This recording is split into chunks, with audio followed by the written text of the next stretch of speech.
हमने देखा था कि लिली के ऊपर हमला हो जाता है और अशेषन तीर चलाने लगता है और वो एकदम से तीर छोड़ देता है और वो लिली की तरफ बढ़ता है और दिखाया जाता है कि लिली बच जाती है और वो तीर ऊँट के पैर में जाके लगता है और दिखाया जाता है कि वहाँ पर काफ़ी शोर शराबा हो रहा होता है। एक तरफ से अहीम आ रहा होता है और बीचों बीच लिली होती है और दूसरी तरफ से अशेषन आ रहे होते हैं, लिली की तरफ बढ़ रहे होते हैं। हमें दिखाया जाता है कि अहीम अपनी तलवार उठाकर वहाँ ज़ोर से मारता है और चारों तरफ खून ही खून हो जाता है और दिखाया जाता है कि वहाँ पर काफ़ी शोर शराबे की और चिल्लाने की आवाज़ें आ रही होती हैं और कोई कह रहा होता है कि भागो यहाँ से, मारो उसे। और ये मंज़र देखकर लिली बहुत घबरा रही होती है और तभी वो साइड में देखती है और अहीम भी वहाँ पर देखता है। तो हमें मालूम पड़ता है कि लिली के करीब कोई आ गया है और जो कि उसको मारने जा ही रहा होता है। तभी अहीम बो लेता है और उसमें तीर को चला देता है और वो जाके सीधा उस अशेषन के लगता है और वो वहाँ पर गिर जाता है और दिखाया जाता है कि अहीम उसकी तरफ बढ़ता है और वो डर से चिल्ला रहा होता है। अहीम उसके ऊपर पैर रख देता है और उसकी चीख निकल जाती है और अहीम अपनी तलवार को म्यान में से निकालता है और निकाल के वो उस अशेषन को मार देता है और वो पूरा खून में तर हो जाता है अहीम। और लिली ये देख रही होती है और तलवार पूरी खून से तर होती है और लिली ये देख के बहुत ज़्यादा ज़ोर से घबरा रही होती है और अहीम लिली के ऊँट की तरफ जाता है और लिली के पीठ पे हाथ फेरता है और उसको गोदी में उठा लेता है और लिली घबरा रही होती है और अहीम उसको गले लगाते हुए कहता है कि सब ठीक है, डरो मत। और फिर वो उसको ले जाते हुए कहता है कि क्या आप सुरक्षित हैं, क्या आपको कहीं चोट लगी है? और वो उसको अपने घोड़े पे बिठाल देता है और वो भी घोड़े पे बैठ जाता है और फिर दिखाया जाता है कि अहीम कहता है कि मैं तुम्हें फिर कभी पालकी में अकेला नहीं छोड़ूंगा। और फिर वो जाते हुए सैनिकों से कहता है कि वे हमारा फिर से पीछा कर सकते हैं, चलो जल्दी से चलते हैं। तो वो कहते हैं कि हाँ और फिर वो दोनों वहाँ से निकल जाते हैं। तभी वो वहाँ पहुँचते हैं, वो किसी सिटी के पास पहुँच जाते हैं और रहीम कहता है कि आज हम यहीं पर रुकेंगे और फिर वो वहाँ से उतरते हैं। तभी एक व्यक्ति आता है और कहता है कि मैं आपको गाइड करूँगा। लिली कहती है कि हम कहाँ पर हैं, जिस पे रहीम कहता है कि एक रानक नाम का एक गांव है, ये एक छोटा सा क्षेत्र है, इसलिए यहाँ पर पहले जैसी घटना नहीं होगी। और फिर वो लिली से कहता है कि हालांकि ये पूरी तरीके से सुरक्षित नहीं है, इसलिए कृपया किसी भी परिस्थिति में कमरे से बाहर ना निकलना। मुझे कुछ काम है, इसलिए मैं कुछ समय के लिए बाहर जा रहा हूँ, कृपया लगभग आधे दिन तक यहीं पर मेरी प्रतीक्षा करना। और जाते हुए वो सैनिक से कहता है कि मेरे लौटने तक इस जगह को मत छोड़ना, जिस पे वो सैनिक कहता है कि हाँ। जैसे अहीम जाता है तभी कोई आता है और कहता है कि योर हाइनेस। और वो लड़की ग्रीटिंग करते हुए कहती है कि मैंने आपके आदेश अनुसार जांच पड़ताल कर ली है। और फिर वो बताते हुए कहती है कि जो मैंने पता किया उसके अनुसार ऐसा लगता है कि शादी से ठीक पहले थोड़ी अफरा तफरी मच गई थी, क्योंकि राजकुमारी के ठिकाने का पता नहीं चल पा रहा था। उसके बाद कुछ शूरवीर गायब हो गए और राजकुमारी के बचपन का नाम लिली नहीं है। ये सुन के अहीम शॉक्ड हो जाता है और वो कहता है मुझसे ये मत कहना कि वो मुझे धोखा दे रही है। और लिली रूम में बैठी हुई होती है और वो उस चीज़ को याद करती है और वो याद करती है कि कैसे अहीम उसकी तरफ इतना उदास होके उसकी फ़िक्र में दौड़ा था उसको बचाने के लिए। और फिर वो कहती है कि जब उसे सच्चाई पता चल जाएगी तो क्या वह तब भी उसी तरह मेरे पास दौड़ कर आएगा। और तभी अहीम आ जाता है, आई एम बैक। अहीम आ जाता है और कहता है कि मैं आ गया, जिस पे लिली कहती है कि और फिर वो उसके पास जाती है और कहती है कि अरे मैंने पहले नहीं देखा कि आपको लग गई है। और फिर वो कहती है कि ऐसा लगता है कि आपके चेहरे पर चोट लगी है, जिस पे अहीम कुछ भी नहीं कहता। फिर वो अपने गालों को टच करते हुए कहता है कि नहीं, ये तो कुछ भी नहीं है। और फिर लिली कहती है कि आपको कम से कम इसका इलाज तो कर लेना चाहिए। और वो अहीम की तरफ बढ़ती है और अहीम दूर हो जाता है और कहता है कि ये तो एक छोटी सी चोट है, इससे मुझे कोई फ़र्क नहीं पड़ता। और वो वहाँ से चले जाता है और लिली कहती है कि क्या हुआ, आज इसका मूड ख़राब है क्या? और अहीम वहाँ खिड़की के पास खड़ा होता है और लिली उसको देख के कह रही होती है कि उसके गाँव में उसका इलाज करना चाहती हूँ। और अहीम उसको देखता है और फिर लिली साइड होके खड़ी हो जाती है और कहती है कि क्या हुआ, आज वो ऐसा बिहेव क्यों कर रहा है। ठीक है, मैं बाद में उसको दवा ज़रूर लगाऊंगी।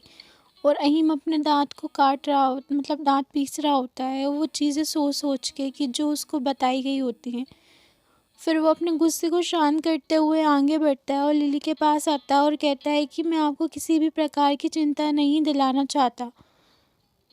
और जिसके बाद वो कहता है कि आपको मेरी चोट के बारे में चिंता करने की ज़रूरत नहीं है। जिस पे लिली कहती है कि उसका लहज़ा अजीब तरीके से ठंडा है और वो सोच रही होती है। और रहीम कहता है कि मैं अब जा रहा हूँ, इसलिए कृपया आप आराम करें और सो जाएं। और वो वहाँ से चले जाता है और लिली वहीं पर खड़ी रहती है। और वो बाहर आता है और वो सब चीज़ें उसके दिमाग में घूम रही होती हैं। वो अपनी मुट्ठी को कस के बंद करता है, वो वहाँ पर उदासी से खड़ा हो जाता है। और लिली उसको जाते हुए देखती है और कहती है कि क्या हुआ, मैंने ऐसा क्या कर दिया, वह अचानक से इतना ठंडा क्यों हो गया, क्या मैंने कुछ गलत कर दिया। और फिर वो सोचते हुए कहती है कि जब नौकर मुझे उपहार देने में मदद कर रहा था तब भी वह इतना ठंडा नहीं था। क्या वे इसलिए नाराज़ है क्योंकि मेरे वजह से समूह खतरे में पड़ गया। ठीक है, मैं इस बारे में नहीं जानती। ठीक है, फिर भी। और फिर वो गुस्सा करते हुए कहती है कि अगर उसे अचानक से इतना कठोर होना था तो पहले उसने इतना अच्छा व्यवहार क्यों किया। किसी भी व्यक्ति को इतना भ्रमित करना अच्छी बात नहीं है। और फिर वो कहती है कि क्या मुझे ये स्वीकार करना पड़ेगा। और कहती है कि अहीम के लिए मेरी भावनाएं दिन ब दिन बढ़ती जा रही हैं। मेरा ऐसा करने से कुछ भी नहीं बदलेगा, कुछ भी सोचने से।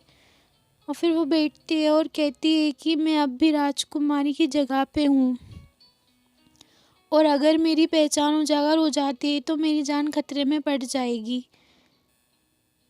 अहीम का मुझसे दूरी बनाए रखना वास्तव में वही स्थिति है जो मैं चाहती थी। अगर उसकी कई पत्नियां भी होंगी तो वह मुझ पर ध्यान नहीं देगा।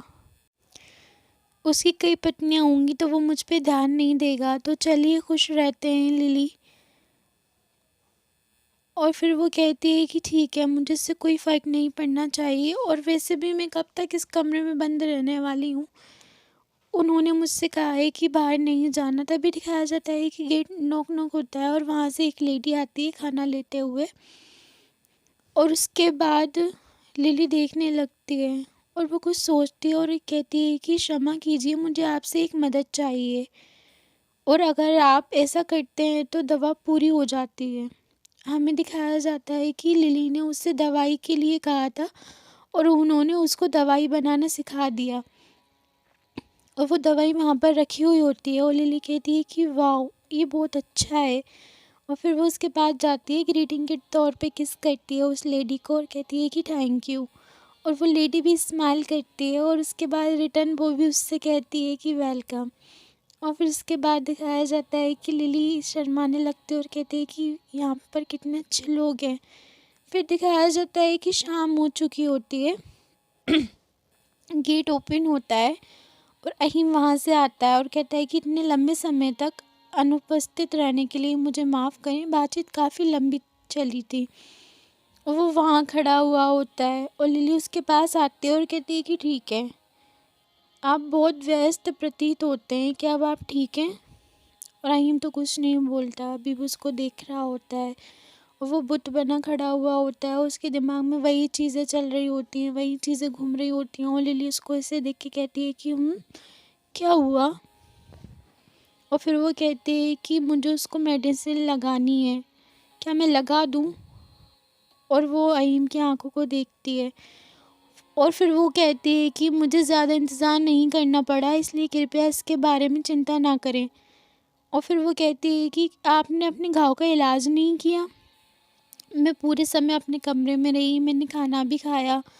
तभी उसकी नज़र कहीं पड़ती है और वो कहती है कि वह कौन है। और फिर वो उसको देखने लगती है कि कहीं है वो। और फिर उसके बाद दिखाया जाता है कि अहीम तो उसको देख ही रहा होता है और वो लड़की भी कुछ नहीं बोलती। और फिर रहीम कहता है कि आपने अपने हाथ के पीछे क्या छुपा रखा है, मुझे दिखाओ। और लिली कहती है कि नहीं, है तो कुछ भी नहीं है।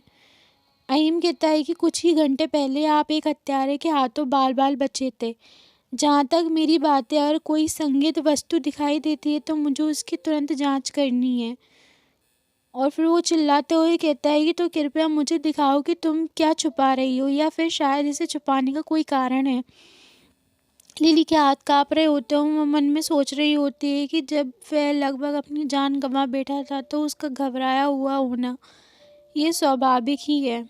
और फिर वो अपने हाथ आगे करती है घबराते हुए और दिखाते हुए कहती है कि अरे ये तो घाव पर लगाने वाली एक औषधि है जो मुझे उस महिला से मिली थी जो थोड़ी देर पहले मेरे लिए खाना लेकर आई थी। जिस पे अहीम कहता है कि क्या तुम घायल हो? लिली कहती है कि नहीं, ये मेरे लिए नहीं है, ये तुम्हारे घाव के लिए है। जिस पे अहीम चुप हो जाता है और फिर वो लिली को देखता है और उसके इतने चिल्लाने पर तो लिली के आंसू आने लगते हैं और वो देख के उसका पूरा गुस्सा शांत हो जाता है। और फिर वो कहता है कि जैसे कि मैंने कहा, ये कोई ऐसा गाँव नहीं है जिसके बारे में चिंता करनी ज़रूरी हो। जिसके बीच में वो लड़की कहती है कि महाराज, अब मैं आपसे विदा लेना चाहती हूँ।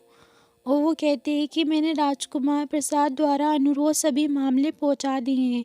अब मैं वहीं लौटूंगी जहाँ मुझे होना चाहिए।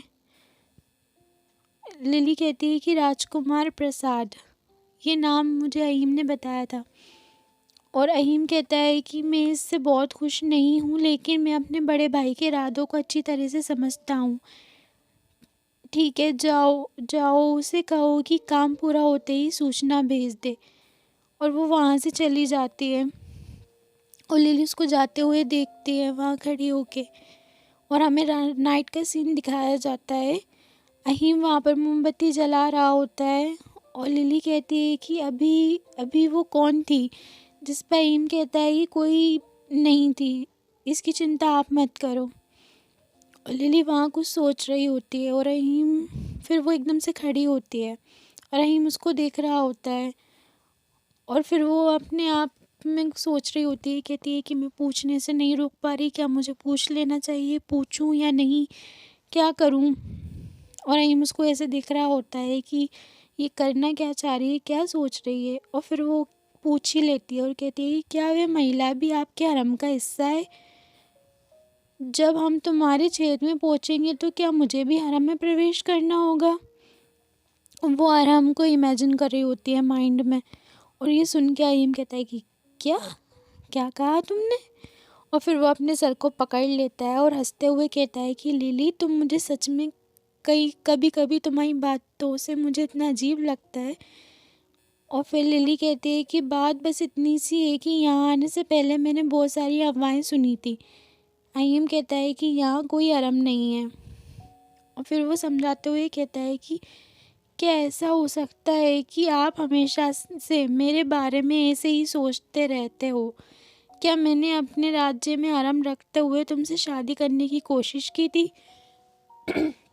उसका कहने का मतलब है कि जब उसके पास इतनी सारे हरम हरम मतलब जहाँ पर बहुत सारी लेडीज़ वगैरह रहती हैं राजाओं के आसपास, और वो कहता है कि अगर मेरे पास हरम होता तो क्या मैं ये कोशिश करता कि मैं तुमसे शादी करूं? ऐसा कुछ नहीं है।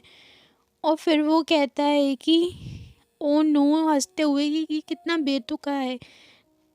मैंने कभी नहीं सोचा था कि मुझे अपनी दुल्हन के साथ इस तरह की बातचीत करनी पड़ेगी। और लिली तो कुछ भी नहीं कहती और वो हंस रहा होता है। फिर वो अपने सर को पकड़ते हुए कहता है कि तुम मुझे हमेशा से इसी तरह समझते आए हो, है ना? हरम रखना एक ऐसी परंपरा है जिसकी अनुमति केवल राजा को ही थी। हालांकि कुछ धनी व्यापारी या ऐतिहासिक परिवारों के मुखिया हरम रखते होंगे, लेकिन ये एक व्यापक संस्कृति नहीं है। इसके अलावा मेरे पिता उस तरह के व्यक्ति नहीं हैं जो अपने बेटे को इस तरीके से बिगाड़ दें और अपनी मनमानी करने दें। किसी राजकुमार के लिए हरम रखना असंभव है। और वो कहता है कि जहाँ तक कि मैं जानता हूँ कि राजकुमार इतने अच्छे रहते हैं, इतनी चीज़ों में कुशल रहते हैं, तो कौन ही पत्नी अपने पति को छोड़ के हरम में आना चाहेगी? और जिस पे लिली एम्बेरसेस हो जाती है, मतलब ब्लश करने लगती है और कहती है कि अपने शब्दों पे ध्यान दो। हाँ ठीक है। और रहीम कहता है कि मैंने आपको अपनी परिस्थितियों के बारे में बताया था। जिस क्षण मुझे विवाह के माध्यम से व्यक्ति शक्ति प्रदान होगी या उत्तराधिकारी के साथ मेरी स्थिति सुरक्षित हो जाएगी, मेरे राजनीतिक प्रतिद्वंदी तुरंत मेरी जांच करेंगे।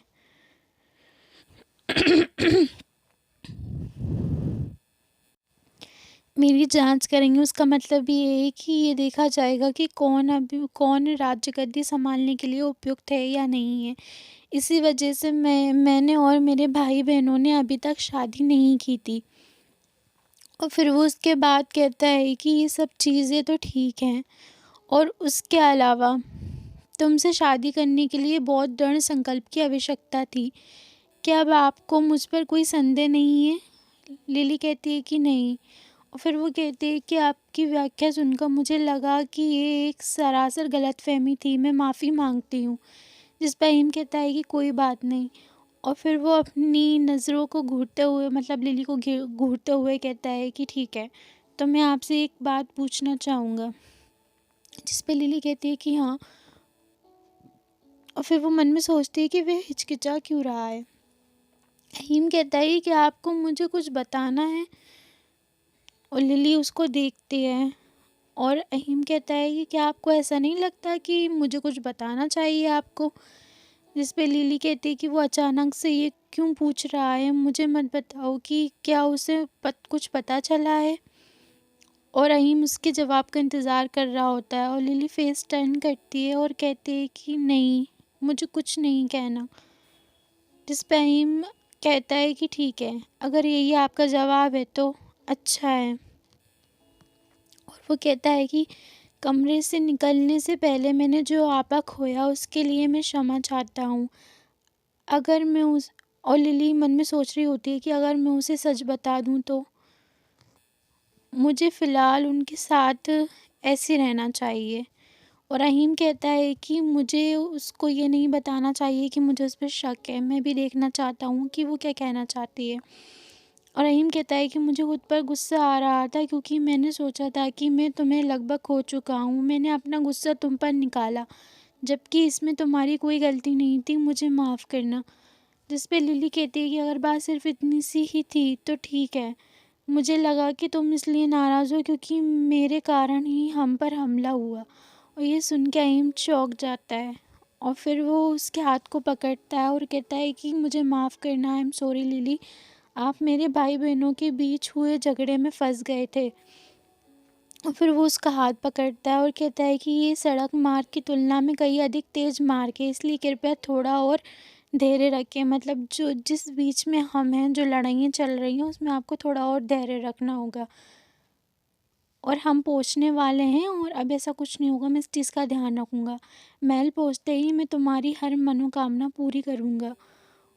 और फिर वो कहता है कि ठीक है, तो चलते हैं। मैं आपको कुछ चीज़ बताना चाहता हूँ, मैंने आपके लिए कुछ चीज़ तैयार करी है जो कि एक नाव है और बहुत अच्छी है, मुझे खुशी होगी अगर आप उसको देखेंगे तो। और लिली उसको देख रही होती है और अहीम उसका हाथ पकड़ता है और हमें दिखाया जाता है कि मॉर्निंग का सीन, एक जहाज।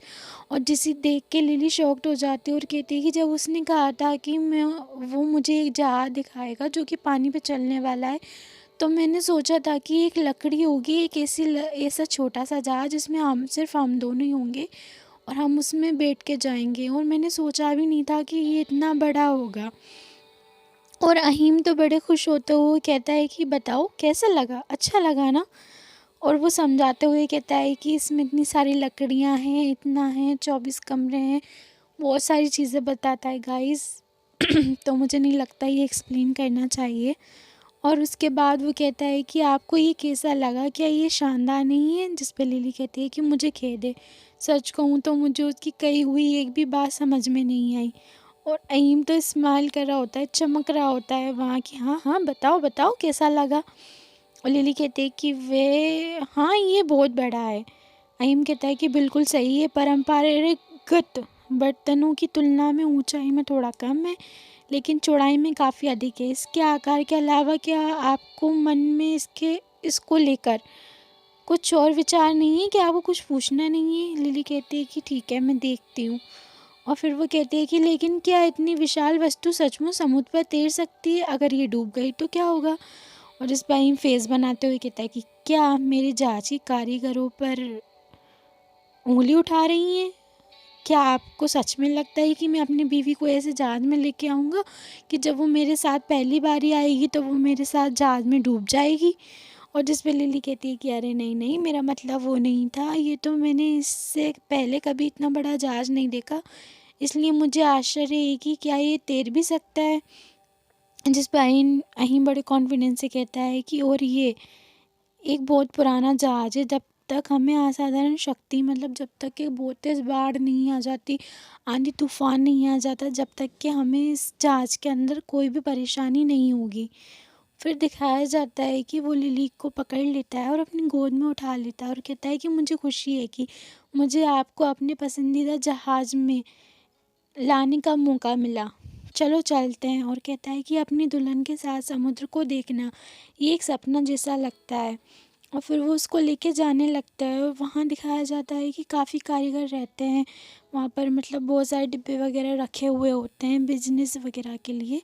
और रहीम उसको ले जा रहा होता है और कहता है कि जब मैं इस जहाज पे चढ़ गया हूँ तो अब मेरे वापस लौटने का कोई भी मार्ग नहीं है, अब जो भी होगा आगे मुझे सब कुछ संभालना होगा।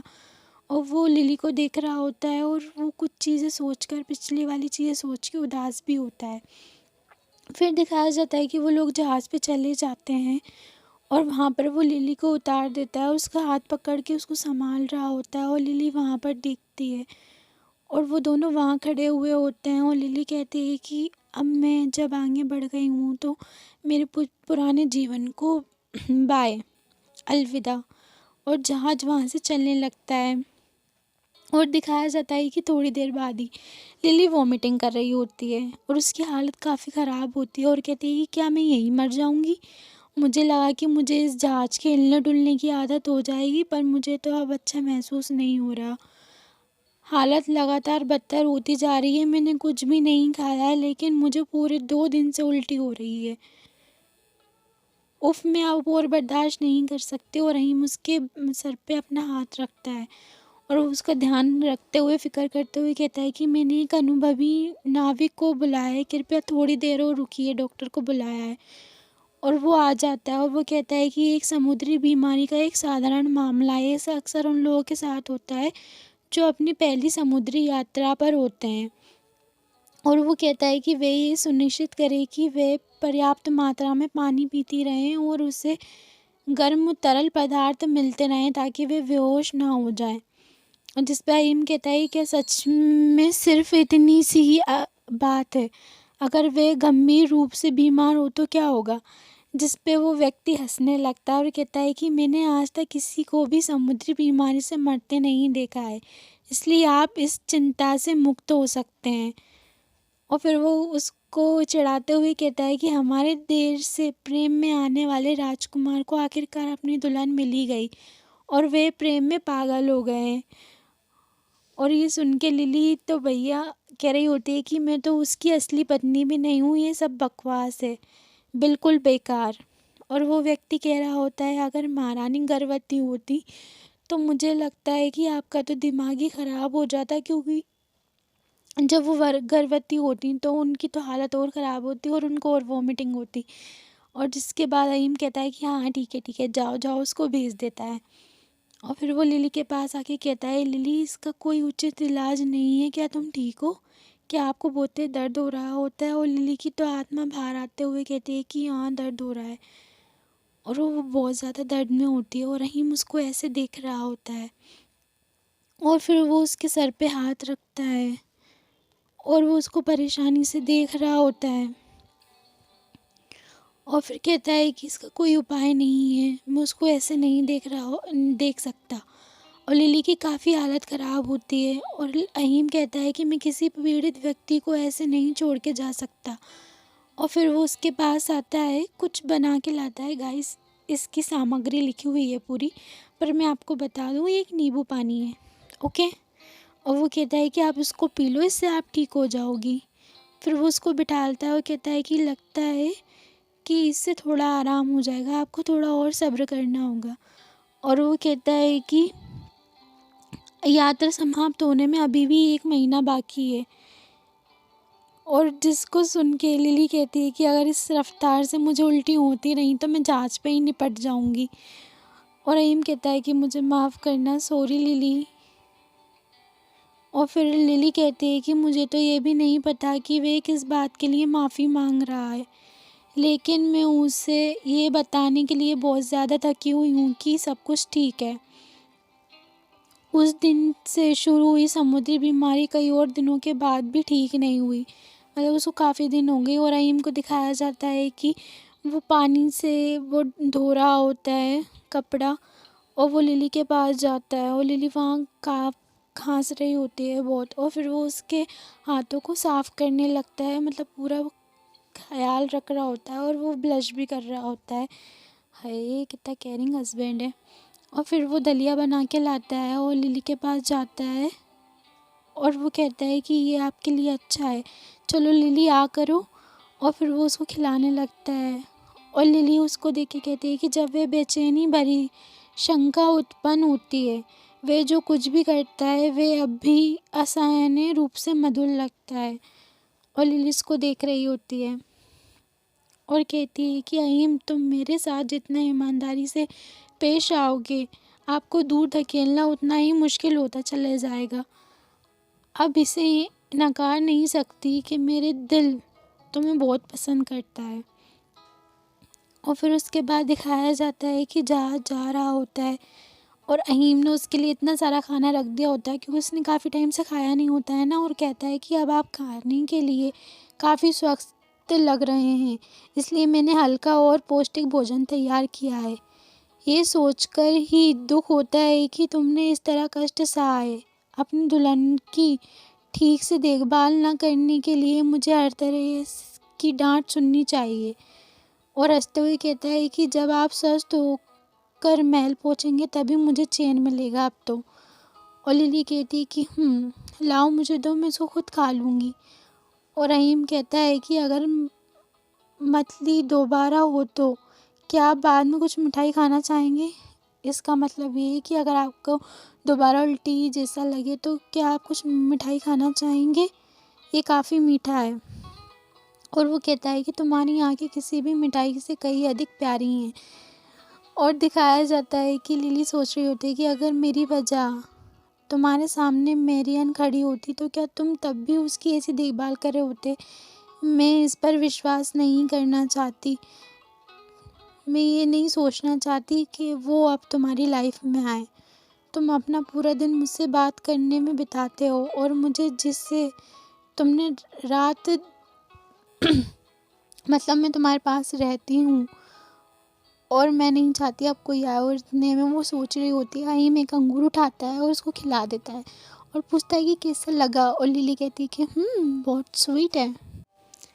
लिली कहती है कि बहुत स्वीट है। और उसको देख के अहीम ब्लश करने लगता है। वो वहाँ से खड़ा हो जाता है और कहता है कि अभी आराम करो, मैं थोड़ी देर वापस आऊँगा। और लिली उसको जाते हुए देखती है।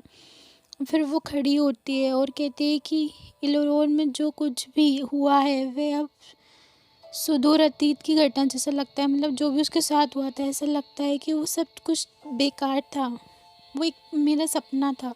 ठीक है, शायद मेरियन के रूप में उसके साथ रहकर अपना जीवन जीना इतना बुरा भी नहीं है। मेरे उस बुरे जीवन से तो काफ़ी अच्छा है। उनका प्यार पाने के लिए और बदले में उन्हें प्यार करने के लिए वह भी तुम्हारे प्यार में पड़ रहा है।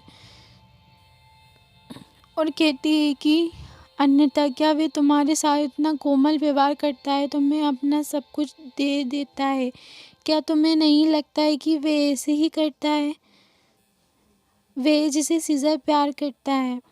ये मेरियम रूलर नहीं, लिली बुश है। उसका कहने का मतलब है कि मैं ये देख रही हूँ कि वो और कोई नहीं है, मैं हूँ। और मुझे ऐसा लगता है कि वो भी मुझसे प्यार करता है, मुझे पसंद करता है। और ये सोच के ब्लश कर रही होते हैं। और रहीम को दिखाया जाता है जो कि डोर के बाहर खड़ा होता है, वो सोच रहा होता है और लिली की वो बातें कि जब वो झूठ बोल रही होती है कि हाँ हाँ मैंने सुना नहीं था, हाँ योर हाइनेस। और वो सोच रहा होता है कि क्या लिली तुम मुझे धोखा दे रहे हो? और लिली का नाम, बचपन का नाम वो भी नहीं है, क्या मैंने सही चुना? और फिर वो याद कर रहा होता है कि उसने मेरा ख़्याल भी रखा, और वो इस ख़्याल को छोड़ते हुए अपनी मुट्ठी को कस के पकड़ता है गुस्से में, और फिर वो उस चीज़ को याद करता है जब लिली ने उसके हाथों में हाथ दिया था और कहा था कि मैं तुम पे विश्वास करती हूँ, और अहीम कहता है कि ठीक है जो भी हो, पर वो सचमुच मुझ पे भरोसा करती है तो मैं उसका भरोसा नहीं तोड़ूंगा। और जहाज का सीन दिखाया जाता है और हमें दिखाया जाता है कि लिली की आंखें फिर अहीम के बाहों में खुलती हैं और वो उसको देख रही होती है। फिर एक सुबह होती है, हमें दिखाया जाता है कि लिली अहीम को देख रही होती है और कह रही होती है जो भी हो मुझे तुम्हारी ज़रूरत है। तभी अहीम भी उठ जाता है और कहता है कि क्या तुम जाग रहे हो? फिर उसके बाद वो बेड से उठने लगता है और कहता है कि अब तुम कैसा महसूस कर रहे हो? क्या तुम्हारी तबीयत ठीक है? और उसके बाद लिली उसको देखने लगती है और कहती है कि वाओ। और फिर उसके बाद दिखाया जाता है कि वो ब्लश कर रही होती है और कहती है कि काफ़ी अच्छा महसूस कर रही हूँ। और वो उसको घूरे जा रही होती है और कहती है कि ओ माय गॉड, जब मैं उसको ऐसा देखती हूँ तो मुझे एक अजीब सा महसूस होता है, वो कितना अच्छा लगता है उसका शरीर। और उसके बाद हमें दिखाया जाता है कि अहीम फेस टर्न करता है और कहता है कि आज का मौसम बहुत अच्छा है तो क्यों ना बाहर चलें। और फिर वो अपना हाथ देते हुए कहता है कि चलो बाहर घूम के आते हैं। हमें दिखाया जाता है कि वो लोग बाहर आ जाते हैं, वहाँ कुछ लोग गेम खेल रहे होते हैं और लिली देखती है कि मौसम काफ़ी अच्छा है। उसके बाद दिखाया जाता है कि वो वहाँ दिखते हुए कहती है कि वाओ कितना अच्छा लग रहा है। फिर अहीम और लिली वहाँ से आने लगते हैं उतरते हुए मौसम देखने के लिए, और काफ़ी अच्छे लग रहे होते हैं। उसके बाद दिखाया जाता है कि लिली कहती है कि कितना खूबसूरत है ये, और उसको देख के अहीम फेस टर्न कर लेता है। फिर लिली उसको देखती है और कहती है कि सच में इतना सुहाने मौसम में अहीम बिल्कुल इस जगह के लिए सूटेबल लगता है। और फिर वो ब्लश करने लगती है। फिर हमें दिखाया जाता है कि एक झोंका आता है और लिली गुड़कने लगती है, तो अहीम उसको पकड़ता है और लिली कहती है कि क्या था अचानक से, मैं मानसिक रूप से तैयार भी नहीं थी। अहीम उसको गोद में उठाते हुए कहता है कि हमें अपनी सैर यहीं समाप्त करनी चाहिए। और फिर लिली उसको हक कर लेती है और कहती है कि ठीक है जो भी हो, मुझसे अब ये बर्दाश्त नहीं हो रहा, आज मैं इसको बता दूंगी। और फिर हमें दिखाया जाता है कि वो कहती है कि मैं तुम्हें बहुत लाइक करती हूँ, मैं तुम्हें बहुत पसंद करती हूँ अहीम। फिर हमें दिखाया जाता है कि रात का टाइम, पानी के बीचों बीच नाव जा रही होती है, काफ़ी मौसम अच्छा होता है और वहाँ पर लिली खड़ी हुई होती है। फिर लिली कहती है वहाँ खड़ी हुई सोचते हुए कि कुछ दिन बीत चुके हैं, वो आजकल बहुत व्यस्त है। और फिर वो सोचते हुए कहती है कि खैर जब मैं बीमार थी तो वह मेरे साथ ही था, इसलिए शायद उसका काम इकट्ठा हो गया होगा। फिर वो वहाँ की लहरों को देखती है और कहती है और फिर सोचने लगती है कि जब अहीम ने उससे कहा था कि मैं तुमको तब तक नहीं छूऊंगा जब तक कि तुम नहीं चाहोगी। फिर वो ब्लश करने लगती है कुछ सोचते हुए और वो कहती है कि इस समय मैं उसके द्वारा आजमाए जाने वाले किसी भी चीज़ को नज़रअंदाज कर सकती हूँ, पर कहीं समझ रहे हो? और फिर वो इमेजिन करते हुए कहती है कि क्या अहीम ने पहले किसी लेडी को टच किया होगा या नहीं? और फिर वो कहती है कि कैसा लगता होगा कि अगर वो मेरे पास रहे और हम दोनों एक साथ रहें तो। फिर उसके बाद दिखाया जाता है वो अपना सर पकड़ लेती है और कहती है कि मेरे दिमाग में ये क्या गंदे गंदे विचार आ रहे हैं, मैं पागल हो रही हूँ, मैं परेशान हो रही हूँ। फिर वो कहती है कि मुझे ठंड लग रही है, शायद मुझे वापस चले जाना चाहिए। फिर दिखाया जाता है कि फिर एक झोंका आता है और फिर वो गुड़कने लगती है, तभी एक हाथ आता है और आके उसको पकड़ लेता है। फिर उसके बाद दिखाया जाता है कि अहीम ने उसको पकड़ा है और कहता है कि ध्यान रखो अपना। और फिर लिली थोड़ा दूर होते हुए कहती है कि हाँ हाँ ठीक है। और फिर उसके बाद दिखाया जाता है कि और फिर वो चौंकते हुए कहती है कि हाँ हाँ मैं इस चीज़ का ध्यान रखूँगी अब। और फिर उसके बाद वो कहती है कि आप व्यस्त लग रहे थे इसलिए मैंने आपको परेशान नहीं किया और मैं अकेले यहाँ आ गई। तो जिस पे अहीम कहता है कि यंत्र में थोड़ी सी ख़राबी आ गई थी, इसलिए मैं थोड़ी मदद करने गया था, अब सब कुछ हो गया है।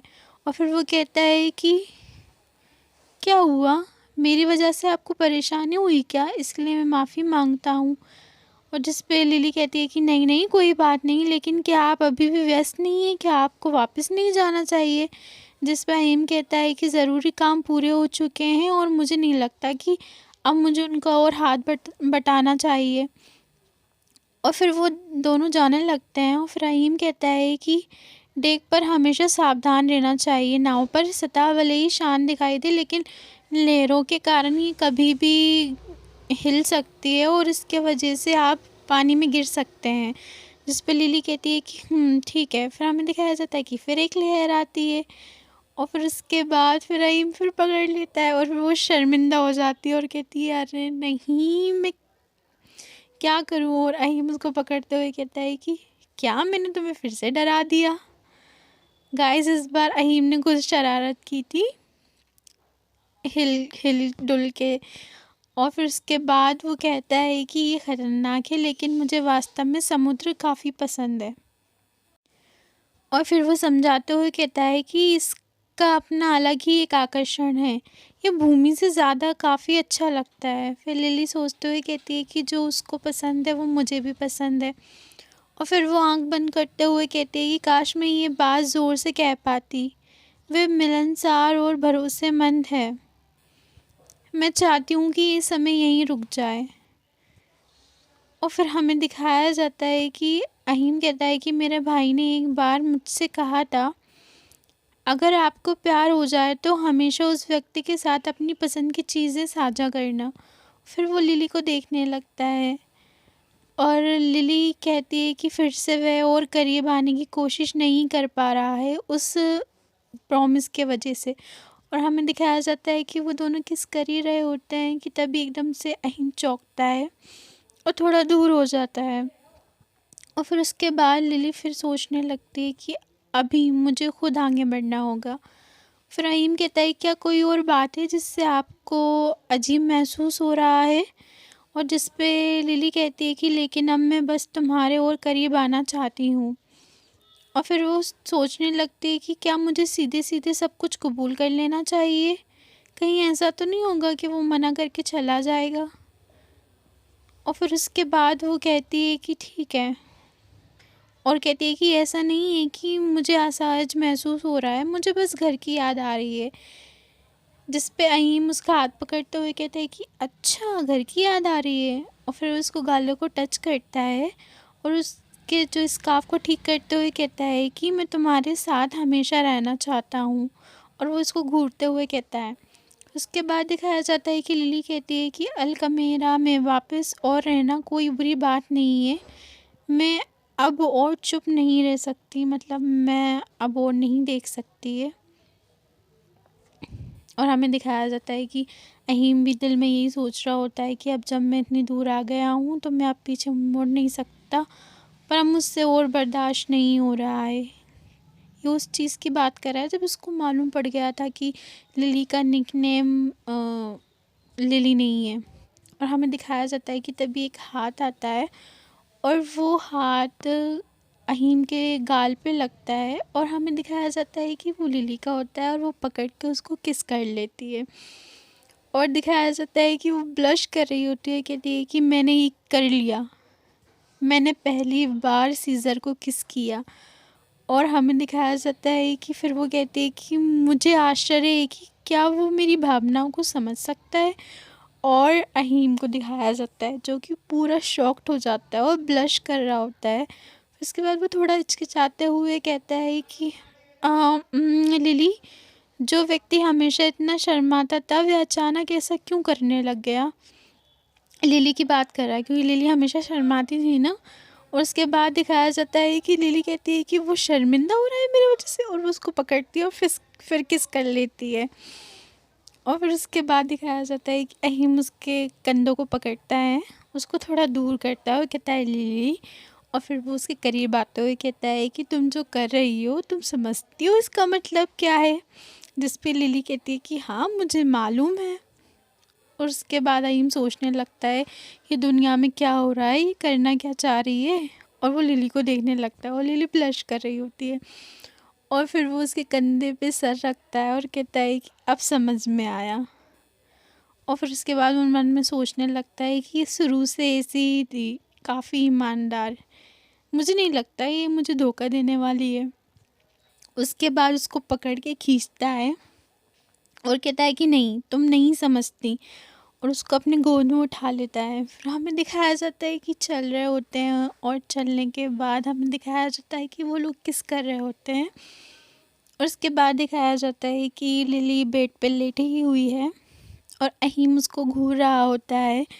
और लिली अपनी आंखें बंद कर लेती है और कहती है कि नहीं, ऐसे मत देखो, मुझे शर्म आ रही है। और अहीम कहता है कि मैं तुम्हारी आंखें देखना चाहता हूँ, अपने हाथ हटाओ। और फिर उसके करीब आते हुए कहता है कि मैंने कहा अपना हाथ हटाओ लिली, मुझे देखो, देखो मुझे बताओ कि मैं कैसा लग रहा हूँ। और फिर वो उसके पास आते हुए कहता है कि क्या तुम श्योर हो, क्या मैं आगे बढ़ूँ इससे। और हमें दिखाया जाता है कि हाथ, और लिली उसको हक कर लेती है और कहती है कि हाँ बिल्कुल। फिर उसके बाद दिखाया जाता है कि वो उसके फोrehead पे किस करती है और कहती है कि मुझे पहले ऐसा कभी महसूस नहीं हुआ, इतना सुकून, इतना अच्छा। और हमें दिखाया जाता है कि वो लोग इंटीमेट हो जाते हैं। और उसके बाद अहीम उसके हाथ को पकड़ के किस करते हुए कहता है कि आज की रात आप कभी नहीं भूलोगी, ये आपको हमेशा याद रहेगी। और उसके बाद हमें दिखाया जाता है कि अहीम कह रहा होता है कि लिली क्या तुम ठीक हो। और फिर आवाज़ देता है क्या तुम ठीक हो। लिली कुछ नहीं बोलती है तो वो एकदम से उठ जाता है, घबरा जाता है और कहता है कि क्या क्या हो गया, क्या तुम्हें अजीब लग रहा है, क्या तुम्हें कहीं लगी, क्या तुम्हें चोट लगी, क्या कहीं दर्द हो रहा है। और लिली कहती है कि नहीं नहीं, बस शांत हो जाओ, मुझे कुछ नहीं हुआ, मुझे इससे पहले अच्छा कभी नहीं लगा। और वो स्माइल करते हुए देख रही होती है और वो उठ के जाने लगती है तो वहीं उसका हाथ पकड़ के उसको रोक लेता है और अपने करीब करते हुए कहता है कि अगर मुझे पता होता है कि इतना अच्छा लगता है तो पहले ही मैं ज़िद करने लगता। ठीक है, अब हो गया तो अब मैं अपना हुक्म जताऊंगा। फिर वो उसको कहता है समझाते हुए कि अब समझ में आई, फर्स्ट नाइट के बाद दूसरे दिन जो लोग रहते हैं वो काम करने क्यों नहीं जाते, क्योंकि उनका मन नहीं करता अपनी इतनी प्यारी बीवी को छोड़ के जाने का। और फिर वो कहता है कि ये मोमेंट काफ़ी अच्छा था और मैं भी इसको कभी नहीं भूलूंगा। और फिर वो लिली को प्यार से देखते हुए कहता है कि मैं इसी तरह तुम्हारे साथ रहना चाहता हूँ ज़िंदगी भर। और फिर वो कहता है कि मैं चाहता हूँ ये वक्त यहीं रुक जाए और कोई भी हमारे बीच में ना आए और हम ऐसे ही रहें। हमें दिखाया जाता है कि वो अहीम की टेरिटरी में पहुंच चुके होते हैं और तभी कोई आता है और कहता है कि प्रिंसेस। और हमें दिखाया जाता है कि एक नया कैरेक्टर, वो कहती है कि क्या अहीम उसकी पत्नी के साथ जल्दी आ रहा है। उसके बाद दिखाया जाता है कि अहीम हाथ देते हुए कहता है कि अल कमीरा एक हलचल भरा बंदरगाह शहर है जहाँ सक्रिय व्यापार होता है। मुझे ये 16 साल की उम्र में मिला था और मैंने इसे बहुत संभाल कर रखा है, मुझे इससे बहुत लगाव है। यहाँ आप अपने मनचाहे लक्ष्य को प्राप्त कर सकते हैं। महल में वापस आते ही सबसे पहले मैं अपने कमरे को सजाऊंगा और अपने निवास को दूसरों के निवास से कहीं अधिक शानदार बनाऊंगा। और लिलिस को देखते हुए कहते हैं कि वे आजकल बहुत अच्छे मूड में हैं। और अहीम कहता है कि हाँ ठीक है, चलो चलते हैं। और लिली बताती है कि दूसरे महीने की 7वीं दोपहर को जहाज़ पर सवार हम आखिरकार पहुंच गए और दिखाया जाता है कि वहाँ पर बग्गी आ रही होती है और काफ़ी लोग रहते हैं, आजू बाजू सैनिक होते हैं। और लिली देख के कहती है कि तो ये सच है, मैं सचमुच एक दूसरे राज्य में आ गई हूँ और वहाँ के लोग सब लोग कहते हैं कि ओ स्वागत है आपका किंगडम में। और हमें दिखाया जाता है कि बग्गी वहाँ पर रुकती है और अहीम हाथ देकर लिली को उतारता है वहाँ से और वो लोग जाने लगते हैं और आसपास के लोग ग्रीटिंग कर रहे होते हैं। तभी एक व्यक्ति आता है और कहता है कि योर हाइनेस। और फिर वो कहता है कि राजकुमारी सलोमी के पास चलो। और वो कहता है कि क्या मेरी बहन। और वो कहता है कि कितनी परेशान करने वाली बात है। और लिली कहती है कि प्रिंसेस सलोमी, जिसका जिक्र उसने पहले किया था, और वो कहता है कि लिली एक बिन बुलाए मेहमान आ गए हैं, तो मुझे माफ़ करें, चलो उनसे मिलने चलते हैं। और वो लोग वहाँ पर जाने लगते हैं और वो वहाँ रुकते हैं और दिखाया जाता है कि वो किसी पर्दे के सामने खड़े होते हैं और वहाँ से उसके पीछे से आवाज़ आती है कि खैर मुझे लगता है कि मैंने अनजाने में ही मेज़बान का अभिवादन कर दिया। और फिर वो वहाँ का पर्दा ओपन होता है और वो दिखाया जाता है कि वहाँ सलोमी बैठी हुई होती है, प्रिंसेस, जो कहती है कि आपसे मिलकर खुशी हुई अहीम की दुल्हन। और दिखाया जाता है कि वहाँ पर कुछ व्यक्ति उसकी सेवा कर रहे होते हैं जिनके गले गले में चैन होती है। और लिली उनको देख के चौंक जाती है और कहती है कि उसके गले में एक चैन है। और सलोमी कहती है कि हालांकि मेरा ऐसा दिखने का कोई इरादा नहीं था। और फिर वो कहती है कि तो क्या शादी अच्छे से संपन्न हुई? मैंने सुना है कि आदेश जारी होते ही तुम जंगली घोड़े की तरह भाग निकले। और लिली सोच रही होती है कि अरे, वही तो है जिसने अहीम को शादी करने के लिए मंजूरी नहीं दी थी। और वो कहती है कि ऐसा कौन सा आदमी होगा जो पत्नी और धन दोनों प्राप्त करने का मौका छोड़ देगा। और जिस पे अहीम कहता है कि मैं केवल अपने बड़े भाई और बहन से पहले शादी करने के लिए माफ़ी मांगता हूँ। और जिस पे वो इस्माइल करते हुए लिली को देखने लगती है। और फिर वो कहती है कि ठीक है, अच्छा, तो मैंने तुम्हारे कमरे में तुम्हारे लिए एक छोटा सा तोहफ़ा रखा है, उसका अच्छे से इस्तेमाल करना। जिस पे लिली कहती है कि क्या एक उपहार रखा है? और फिर वो कहती है कि और बदले में मैं भी किसी दिन आपसे कुछ सवाल पूछूंगी। जिस पे अहीम कहता है कि आप ठीक ठीक क्या जानना चाहते हैं बताएं। और लिली सोच रही होती है कि एक उपहार के बदले कुछ जानना है। और जिस पे सलोमी पूछती है कि मैंने सुना है कि प्रसाद अचानक पश्चिम की ओर चल पड़ा, मुझे पूरा यकीन है कि आप इसका कारण जानते हैं। जिस पे अहीम कहता है कि मैं इसका जवाब नहीं दे सकता। ओ तो चलिए विषय को चेंज करते हैं। और फिर अहीम कहता है कि वो प्यारी भोली वाली लड़की जो तुम्हारे बगल में खड़ी है, मतलब सलोमी कहती है, मैंने सुना है कि वह दहेज लेकर आई थी। और फिर वो कहती है कि लेकिन क्या आपको नहीं लगता है कि ये बहुत कम है? मुझे तो प्रतियोगिता में भाग लेने की भी अनुमति नहीं है, फिर भी मुझसे उम्मीद की जाती है कि मैं चुपचाप बैठी रहूं और मुस्कुराती रहूं। और कहते ही कि आपको नहीं लगता है कि मुझे बदले में कुछ मिलना चाहिए, शायद एक दो नौकर? और फिर वो लिली को देखते हुए कहती है कि मुझे ज़मीन नहीं चाहिए, मुझे तो बस व्यापार करने की सुविधा चाहिए। मुझे व्यापार मार्ग दे दो और मैं तुम्हारे इसी आरामदायक छोटे से स्वर को अछूत छोड़ दूंगी, मतलब कुछ भी नहीं बिगाड़ूंगी, मैं तुम्हारे बातों में हस्तक्षेप नहीं करूंगी। इसके अलावा मुझे आपकी छोटी दुल्हन की काफ़ी आकर्षक लगती है, हालांकि वह बहुत नाजुक दिखती है। मुझे आश्चर्य होता है कि वह कितने दिन तक जीवित रहेगी। और जिस पर अहीम कहता है कि सिस्टर, और उसका हाथ पकड़ लेता है लिली का और वो उसको घूर के देखने लगता है। और जिस पे वो कहते हैं कि मुझे हानि रहित चीज़ों की चिंता नहीं है, मैं सिर्फ अब सलाह के बारे में बात कर रही हूँ। जिस पे अहीम कहता है कि अगर आप ये कहना चाह रहे हैं कि वह मेरी दुल्हन के पीछे पड़ा है तो मुझे पहले से ही पता है। अप्सरा, मतलब जो 12वां प्रिंस है, ओके, वो प्रसाद सबसे बड़ा प्रिंस है। क्या सच में? मुझे आश्चर्य है कि आप उनके बारे में वास्तव में कितना जानते हैं। और वो कहती है कि आपको चीज़ों पर थोड़ा और ध्यानपूर्वक विचार करना चाहिए।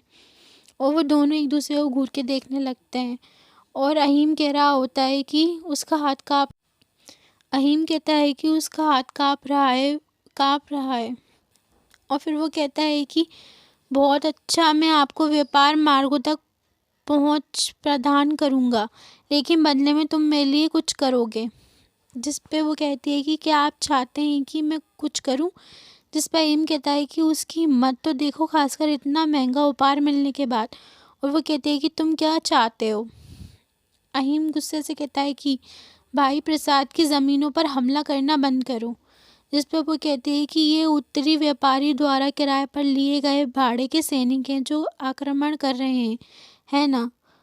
और उन व्यापारों को आपका समर्थन प्राप्त है। ये मत सोचो कि मुझे ये बात पता नहीं है। और वहाँ बहुत शांति हो जाती है। और फिर वो दाँत पीसते हुए मन में सोचती है कि तो यही है, तो यहीं से लीक हुई थी ये बात। मैं बड़ी तस्वीर पर इतना अधिक ध्यान केंद्रित कर रही थी कि मुझे ये दिखाई ही नहीं दिया कि छोटी छोटी कमियों को नज़रअंदाज करना कितना बुरा हो सकता है। और वो कहती है कि ठीक है, मुझे आपका संदेश स्पष्ट रूप से समझ आ गया है, लेकिन एक और बात है। और वो कहती है कि अब से मेरी पत्नी, और रहीम कहता है कि ठीक है, अब से मेरी पत्नी के निजी मामलों में कभी दखल मत देना। और फिर वो गुस्से से कहता है कि अगर किसी ने भी मेरी चीज़ों को छुआ तो चाहे मैं अंत किसी भी गुट का साथ क्यों ना दूं, मैं 100वें ये सुनिश्चित करूंगा कि जो भी मेरी पत्नी को हाथ लगाएगा मैं उसके हाथ तोड़ दूं, और वो हर एक सांस को लेने के लिए मोहताज हो जाएगा, हर एक एक सांस लेते हुए भीख मांगेगा। और गाइस काफ़ी डेंजरस लग रहा होता है। और सॉरी मैं इतना लेट वीडियो बना रही हूँ क्योंकि ये चैप्टर अपलोड नहीं होते, और अब जैसे अपलोड होते जाएंगे मैं तुरंत एक्सप्लेन करती जाऊँगी। तो मिलते हैं नेक्स्ट एपिसोड में, बाय बाय।